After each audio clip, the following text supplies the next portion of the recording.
Welcome to the Journey. My name is Kevin Polky, and I am the host of the Journey. And today we have a special guest with us today, Diego Rosas, and we had just briefly met, and but he's got something special coming up, and they're doing something special with their music. And so, but Diego, welcome to the Journey. Thank you so much, Kevin. I appreciate it. And I know you just got done telling me you had a busy weekend playing out, which is those are good weekends when you're back to back nights, right? Oh yeah, it's fun, tiring, but we have a good time and the people like it, so just keep doing it. Awesome. Awesome. So, well, tell us a little bit about yourself first. My first question I usually ask everybody who comes on is when you have an opportunity to have fun, it may be a given, but what do you do to have fun? Apart from playing music, I like going fishing. I like playing basketball and I like wrestling. Okay, all right. And so, well, I got a couple of different questions. So when you say wrestling, you mean like you wrestling with your friends or like watching wrestling?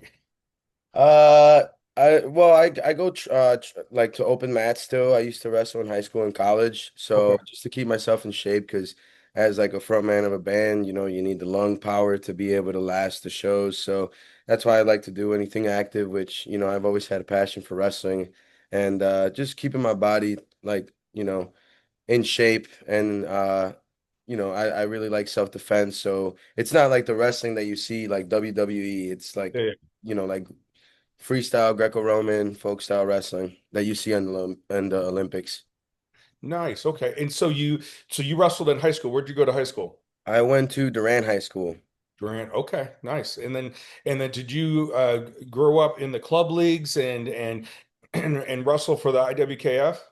So I wrestled. I didn't wrestle really until like my eighth grade year, freshman year. So when I started wrestling in the clubs, I wrestled for Alpha Wrestling Academy.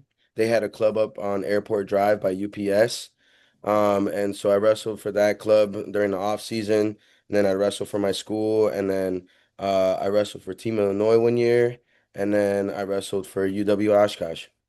Oh, did you? Okay. And how many years did you wrestle at Oshkosh? 2 years. 2 years. Okay. Yeah, it's a whole different level wrestling at the college level, especially that UW conference is pretty tough. Yeah, the WIAC is insane for sure. Yeah. Well, besides the wrestling, and where would you say is one of the best places for you to go fishing? Oh, my secret spot is Windsor Lake, but now it's not gonna be so secret no more. Yeah, I like fishing the Windsor Lake. I go to Kishwaukee, but I'm not like I don't sit down and let my toe in the water. I like to walk around, find different spots where the fish might be at. And if I can't catch a fish, I want to catch another wildlife, kind of hold it, admire it, let it back into its place of habitat. And I try to take my bandmates with, but they're not really fishermen. But I've been fishing also since I was like little. My grandpa was a big fisherman. So, yeah, yesterday I caught like a 3.5 pound bass. Oh, So, it's something to, when all the noise is like really frustrating, it's nice to just go out in the water and just listen to the birds sing and the water rumble and just put your pole out there and have a blast. nice. And did you catch that bass yesterday at Windsor Lake? Yes, I did. Yeah. Okay. All Right, it's right. a secret Uh, spot. now the secret is out. You're in trouble now. Yeah. So funny. The I've known that lake for a long time. I grew up in the Harlem School District, and I used to train individuals at the used to be a Windsor Athletic Club. There used to be a workout club there, and used to be a trainer there. And then later in 2001, when I first opened up KP Counseling, that was in the Windsor building, and I would bring the adolescents and other clients down to the lake and walk around the lake for a counseling session. Yeah. That's what a small world. I believe it's a cheer club now, maybe where the training spot at was I at. think so. Yeah, I think so. Yeah, Yeah, a couple different things. I think in the front end, it's called passages where they do treatment for DUIs, and then in the mhm. back end, I think it's like you said, it's for the where the actual athletic center is. Where's that? There's a cheer team. Yep, yep. And I don't know if you remember that dock that was like kind of by those offices. Yeah. That's where I go. It's all Okay. like decrepit now, but it still works, and you catch some pretty big hogs out there. Yeah, nice, nice. So tell us a little bit about your music. How long you've been playing music, and what type of genre of music, and do you play originals? Do you play covers? Yeah, tell us a little bit about the music and the band. So I started like my first musical journey, obviously like, I used to like music a lot when I was little. My parents, being from a Hispanic household, every Saturday morning we would get ready to clean and I'd hear like the Mexican music blasting at like 7 a.m. I can hear or I could smell the food cooking and I knew it was breakfast and cleaning day. So like ever since I was little, I've been introduced to music a lot. And then once I started getting into high school is when I started to like want to show more interest in actually playing music. But I was so involved with sports that music wasn't my first priority. It was wrestling, or well, it was school, wrestling, and then like everything else. So I picked up the guitar when I was like sophomore or junior in high school. It was acoustic, so I wasn't, I was just trying to play simple songs that I can impress my friends at around the campfire. It wasn't anything very intricate like that.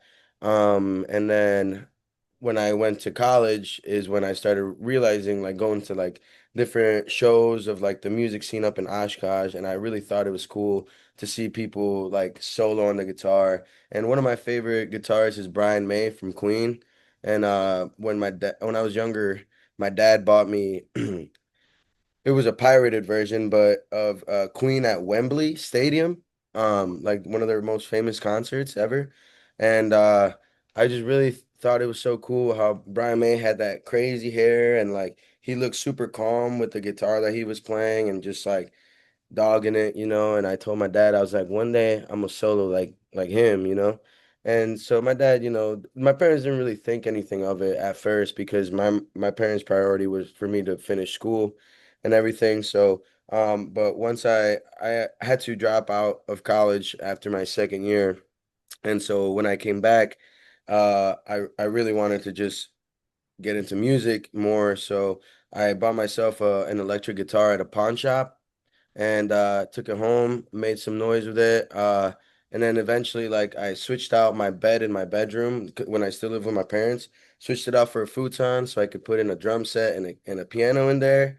And then eventually from there, it was just making bands. The first band I was in was called Mercury Rose. That one was a cover band. But I was still writing my songs. I had performed an original song my senior year of high school. But it was still like open chords. It was like a four chord song. It wasn't anything intricate, no solos. And so when I started being part of other bands, um, my musical ability was growing. I was able to solo a little bit. And then when I was with the band, my first band I joined, I was about 19 years old and we played around Rockford, mostly covers, and we had a few originals, but covers really weren't cutting it for me, I'd say. So I wanted to go in a different direction and just write original songs. And right now my band is called Fish Head and the Bones. We've been playing now. It's gonna be our fourth year as a band. We're gonna be recording our second EP in a studio this time instead of in our bedrooms and basements.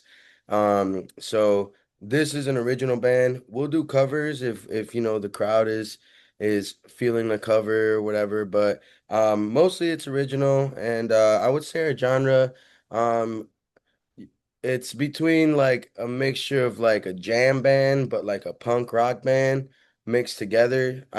We would say we're alternative, but if it's like a show that we see that the crowd is a little bit older, they're not gonna be in the crowd moshing. They're just gonna be enjoying the music from afar. We'll play our slower songs, which are more like jazz oriented, jam bandy. But if we're playing for a bunch of kids that want to like mosh pit and have fun, then we'll pull out our punk and our heavy stuff. And that's what we did this past weekend. We were playing at smaller clubs, smaller venues that they're in your face, they're dancing, it's high energy, and we put on, you know, the best show that we can, as high beat and aggressive as we can without, you know, creating such a ruckus. But um all my bandmates, we all like different music, so that's why I believe our music is so like spread out, like I like a different style of music, our bassist likes another, and then we have two brothers in the same band and they also like different music but also the same music. So I think we all come together with what we enjoy and then create what we've been doing. Gotcha, gotcha. So it sounds like super interesting, and I know you have a local event coming up in a little bit less than a month, and so we'll talk about that here in a second. But kind of want to go back to something, and it'll kind of fast forward it, but the other, when we were emailing back and forth, we have a couple mutual friends, and Mhm. a few years ago now, there was a unfortunate, tragic thing that happened at Lutheran High School. One of their seniors at the beginning of the year, uh, his name was Payton. Payton died from suicide, and I know in that particular case, they reached out to me. I had a few years earlier had started Shatter Our Silence, as a result of three young adults who died from Rockford Christian from suicide, all from the same graduating class. And so a teacher who I knew, who knew about SOS, reached out to me, and then I met with the staff. And the irony of that was that as they were describing, as they were describing Peyton and Peyton's family, come to find out he was a wrestler. Come to find out that his sister wrestled, and I'm like, this is kind of unique. And it happened to be that I was working out at Peak Fitness at the time, and the guy who was like right across, you know how like when you go to church, you always sit in the same rows and stuff like Yeah, that. Well, similar to when you go to the gym, you always use kind of the same locker, even though your name's not on it. right. And Peyton's dad, though I never knew his name, was the guy who was always working out at the same time I was. So I knew Peyton, I knew Hope without knowing them. Mm. And then of course, then I got to meet and got to know Danny, Hope and Peyton's mom, a little bit better as well when I've done some talks for her, when she was working at Roosevelt. So yeah, tell us your story with Peyton. Peyton was a wrestler. You were a wrestler. Yeah, so we were around the same weight class. Probably we were actually the same weight class a couple years in a row. Peyton went to the same club as I did, and I started getting closer to Peyton because uh Danny would she was like our wrestling mom. There was a couple of us that our parents weren't necessarily there all the time, especially during the summer and like spring tournaments, because after the winter, after like the state series and for IHSA, that's when like freestyle and Greco starts. And so we would go to Alpha, and I just remember them being so welcoming in their home for me, because my parents, they couldn't afford like to always take me to tournaments. I had to, work my summer jobs to save up for my club memberships. And Alpha was also very great. If you weren't very well off financially, they would help you out, or figure out a way to have you train as long as you were willing to put in the work and you showed effort and you showed up and you wrestled hard, you'd get the opportunity to wrestle. So I believe, yeah, when I was a year ahead of Peyton, and so there was a tournament at Lutheran, the Rockford Lutheran Midnight Rumble, and we would all, like, several of us would all be around the same weight class. Like I remember me, Thomas, Peyton, Lukey, all of us were just like a bunch of goofballs. And people, thought we were, not taking it seriously, but we were goofballs after weigh-ins and right before the tournament started because we're friends. And then once the tournament started, you flip that switch and you wrestle. And so throughout, my sophomore, junior, and senior year, I knew Peyton. We wrestled a lot. He actually beat me at the Rumble my junior year. And so he got to the finals that year, and then my senior year is we didn't end up meeting in the finals. We ended He ended up wrestling for third place, and I ended up winning the tournament. But those tournaments really they hold a lot of memories. And then obviously during the off season, I remember staying at Peyton's house before we went to Freestyle State or Greco State. I remember, and again, Danny and Justice and Hope and Payton, they were also accepting. And I was very grateful to, be part of that wrestling family and to be accepted in like, because I didn't know them. I didn't go to high school with them, right? So we just strictly knew each other off of wrestling and being in the same weight class, being in that room together. Once you put in that type of work with a person, man, it's like it's real humbling. You really start to know, like, you know how difficult it is to become a good wrestler, because we all of us in the same weight class, we had goals, and some of us weren't able to reach the goals that we wanted, even though we put in the work for so long.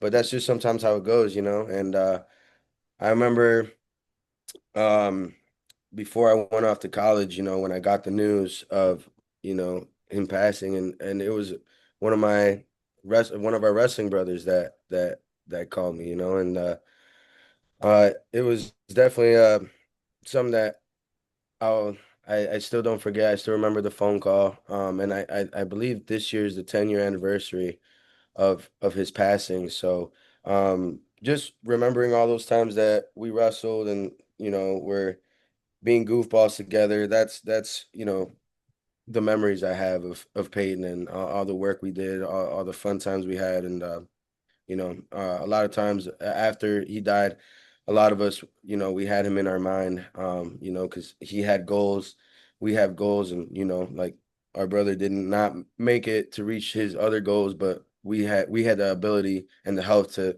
be able to, wrestle with him in our minds and our hearts. Yeah, yeah, yeah, and it is, and unfortunately, it is this August is the 10-year anniversary Yeah. of his passing, and I just remember, how it's just so in all cases of suicide, right? It's always so like shocking and traumatic when it happens, and it complicates that whole grief process that we talk about, and and there's more questions than there ever is answers, and then I know you had told me that you also had somebody close to you besides Peyton that died from suicide. Tell us a little bit about who that was and what's the story there. Yeah, so my first original band that I was a part of after Mercury Rose, the cover band, I was with my friend Ryan and John, and his name is Ryan Heedman. We were in a band, but we were really young. And Ryan was the baby of the band, um and so when we started, being in the music scene, I know a lot of people know that the music scene probably isn't the healthiest thing to do when you're 18, 19, 20 years old, if you don't have the right guidance, if you don't have the discipline for it. And, when we were younger, I don't believe we were as disciplined as we should have been. And so I think we had a lot more fun than we should have had, work ethic. And we actually had played some really big shows, and we were really getting like busy. And Ryan had a lot of passion, a lot of talent for the craft. It's just at that young of age, all three of us were butting heads, and some of us wanted to do something else. And like we would hang out every single day. So like hanging out with somebody every day like that, and like, Ryan being younger than we were, and like going to a different school, we didn't know each other, and then we became really close through playing music. And I would teach him things, and even he would teach me some things. We actually ended up playing for Vended, thanks to Ryan. Ryan just he played video games, and John and I did not play video games, so he ended up meeting Corey Taylor's son, or Sean Cran's son, the guys from Slipknot. their kids have a band called Vended, and Ryan knew the drummer's son, Simon, and they had invited us to play out in Des Moines. Um, and we that was probably one of the big we played in Des Moines and we played in Chicago at the B Kitchen. So we had played two of the biggest shows that we've ever played in our lives. It was like packed crowds, the Slipknot kids were back there, but having their own band, they were kicking butt. And so having experienced that in such a short time, I think at that young of age, uh, I think it got to our head a little bit. And we started butting heads and everything. And eventually, all we were banned for about 2 years almost. And unfortunately, we all decided to take a break from it. And Ryan went his own way, I went my own way. John ended up moving to Milwaukee. And so um that's there's something that having lost somebody, you start kind of like finding regrets and everything. But um we didn't talk for a while, and I just didn't know where he was at, because I knew we all had some sort of struggle with mental health. I know I did, he did, and I believe that was a lot of why we butted heads. And not finding the right ways to cope also was a struggle for me also. And so I ended up losing contact with him for a while, but I knew he was still in bands. I knew he was still passionate about music, and so was I. So we were, being in our own respective projects. And then on it was this past January, right before his 24th birthday, um, he ended up, taking his own life. And I believe they found him in his studio in Beloit. And just hearing that news, like every single regret came to my head on like why I never reached out more. I think, now at 27, like I right after that I texted friends I haven't seen in a long time and be like, yo, even if we had disagreements in the past, just know like, you know, I still care for you and I hope you're doing good, even if we're not talking, it's important, to reach out to those friends. Because I remember seeing Ryan at a show that we were playing, and he came up to me. I said hi to him, and that's the last. We talked a little bit, and that's the last time that I saw him. And to hear news like that, it was just wild because like he was 23 and I'm 20. I was 20, 27. I'm 27. And John, he's a year older than we are. So we are older than Ryan, and he was like the little brother. So to hear that somebody that much younger than you, like, wasn't able to make it past, it it was difficult, especially because one of the people close to him when I went to, the visitation, what was hard to hear was what she told me. Uh, is that Ryan really respected me and looked up to me, and like those words were like, yeah, they were they were hard to hear, and it made me feel like guilty. I know it shouldn't be that way, but um I definitely feel like I could have been a better friend in that sense of like, inviting him out more to like our side of the music scene because he had a studio in Beloit, and we're based in Rockford. Um and it's just it's still hard to kind of understand that. So that's why, I want to keep their memories alive. Because, I think Ryan had a lot of talent.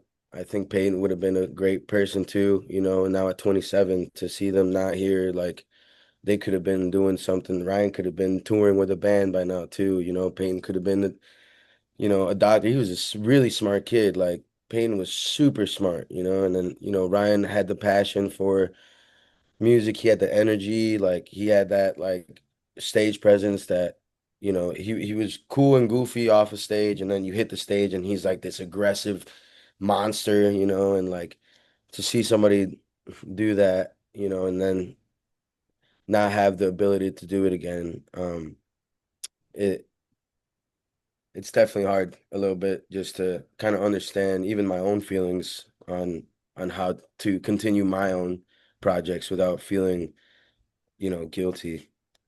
Yeah. Yeah, I am sorry. It's just it's a tough, it's tough when you get that news. And, I think when I've gotten that news when I was, your age and even a little bit younger, you're right. Immediately you go back to, what could I've done? What should I have done? That regret, guilt aspect of it. At least that was my experience as well.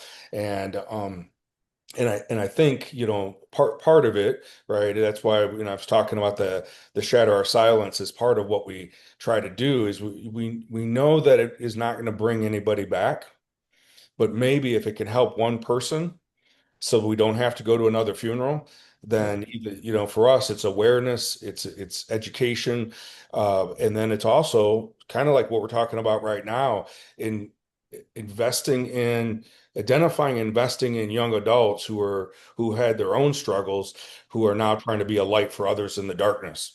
And Yeah. is a big part of what we try to do. And but it never fully takes back or makes rectifies, there's still a hole there, right? There's still that gap. But we could channel that energy to it being life-giving. Yeah, actually, when after Peyton had died, I had wrote a song in his memory, and that's one of our, people really like that song.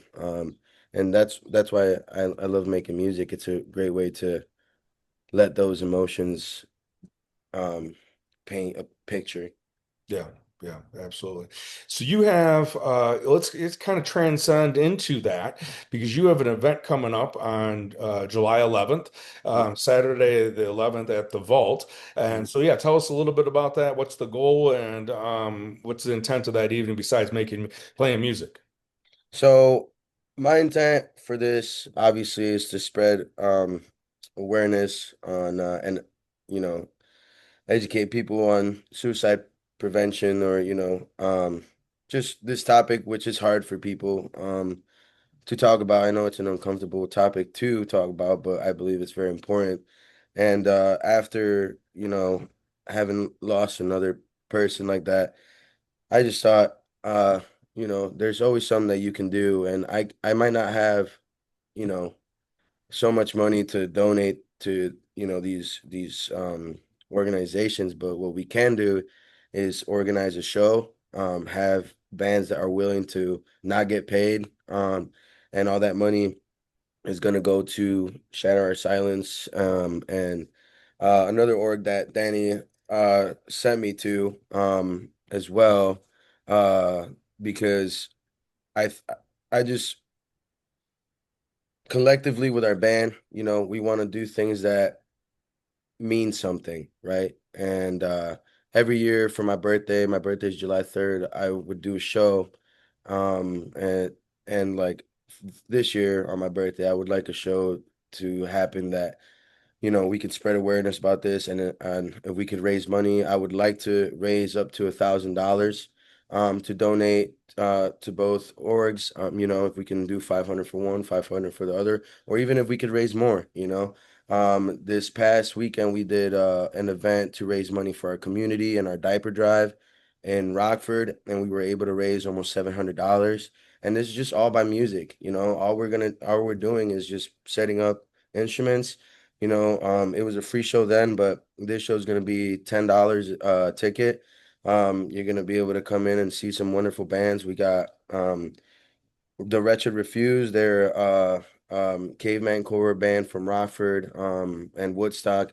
And then we have Juno, which is like a hardcore band from Dixon area. They're younger kids too, so that like I'm trying to get a mix of like younger kids, older bands, but all original. This is all original bands, and we have a band called Batterhead coming from New York, actually, as well.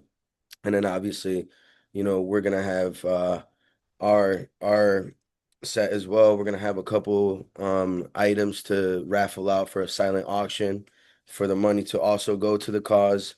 And yeah, I'm hoping that this event goes well enough that we can have a yearly event, an annual event that we can raise money and hope. I know maybe this year might not be the biggest amount of money that we raise, but hopefully if it's an annual thing, we'll be able to raise more and more money, have a bigger event every year, and then just educate these younger adults on, ways to cope because that's something that I struggled with on, how to cope. My family being, super religious, like they didn't understand like therapy and like all these different avenues that you can choose to like talk about your feelings and express your emotions. So the more resources that we can put out into our community, and whatever we can help with, if I can help that with doing music, that's a dream come true. Perfect. Well, Diego, the fact that you met, obviously reconnected with Danny, let her know about what you're doing with this, being able to share, once again, that story with Ryan's death, similar to with Peyton's death, and that you're taking that energy and moving it toward trying to make a difference and trying to, as we say at SOS, trying to be a light in someone else's darkness. And so I think I appreciate it, that reaching out and wanting to just be part of the SOS mission of what we're trying to do. There's a lot of organizations in the community that are trying to make a difference. We all do something a little bit different. Some provide counseling, like the Tommy Corral Memorial Foundation. Others, like Marshmallows Hopes, uh, also are providing, formalized counseling themselves. The Liam Foundation with the LGBTQ foundation, working with individuals that are struggling with their mental health in that particular population. So there's a lot of organizations, and unfortunately, a lot of them are moms, who lost their sons to suicide when they were adolescents. And so we're just all trying to try to make a difference, do things together to kind of band together, so. Yeah, Danny told me about Shatter Our Silence and the Tommy Corral Foundation. That's who she sent me to, and I knew about the Liam Foundation. A lot of my friends that also help with like the community stores and stuff out here, they're involved with that side of things as well. So I know they got help over there, so I wanted to help elsewhere too, just so we can, you know, keep helping wherever we can. Well, tell us a little bit about when's the show going to be? What's the what day is it? What's the time? Where's the location? And how to if somebody wants to get tickets and support, what's the best way to do that? So the show will be July 11th. The venue is called The Vault. It's a venue behind Marco Slots. So it's over on Cherry Valley, right in front of the Cherry Bowl. Obviously there's a slot shop in the front. Those are my friends. We've been friends for a while. And they have a venue in the back. So you don't have to pay to get into Marco Slots, but we will have a door person. Um, towards the back so you can enter the back venue.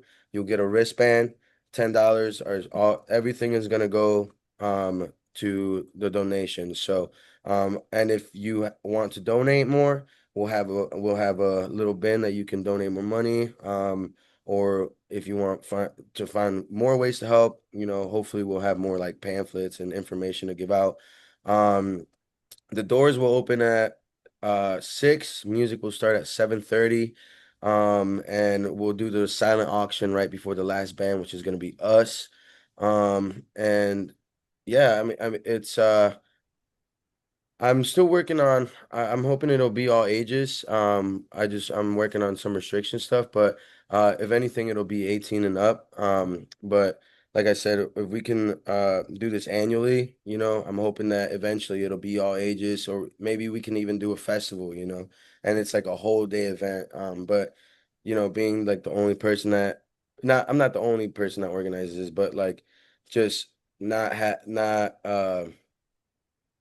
having like I guess a whole team to like help like put a big event like that together. This is basically still another underground show that we do, except all the money that we raise is gonna be for this cause.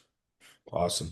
Well, I definitely appreciate you reaching out and letting me know and picking Shatter Our Silence to be one of them. I know Xavier is equally appreciative. Her son Tommy was one of the three that went to Rockford Christian that were part of that graduating class, and that's really the origin story of Shatter Our Silence. So I know we both super appreciate everything that you and your bandmates and the other bands are doing and anybody who attends. So thank you.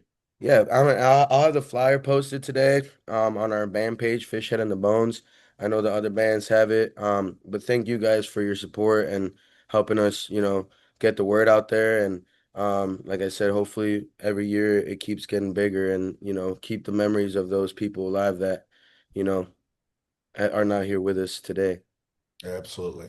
And so, Diego, any last words that you would want to share before we sign off?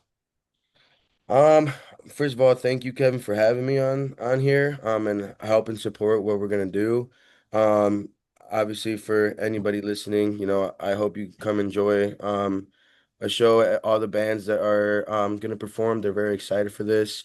Um, and if you are able to help your community in some way, because with a lot of these things, it starts with basic needs, right? And that's why we help our community, with diaper drives, giving away free food, all that stuff. Like that's where it starts with, but also, getting counseling, therapy, and everything. So, um, to all the people out there, don't be afraid to reach out, help your community wherever you can.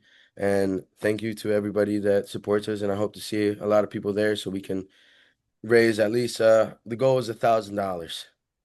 Awesome. Thank you. Well, Dave, again, thank you very much, and I appreciate everything you're doing and your passion that you have. And as Xavier has always said about turning that pain into having a level of purpose, so it isn't just for naught. And if we can stop one person from succumbing to the darkness, to the lies of the darkness, then it's worth it. So I appreciate everything you and your bands are doing. Thank you, Kevin. So, if anyone is interested in going to see Diego and his band and that night, definitely check out. We'll have it in the show notes regarding where you can get tickets, where you can get some more information for the July 11th event. As always, thank you for being here, and please pass this episode on. We never know who might be struggling, who might need to hear this. As always, I look forward to being with you next week.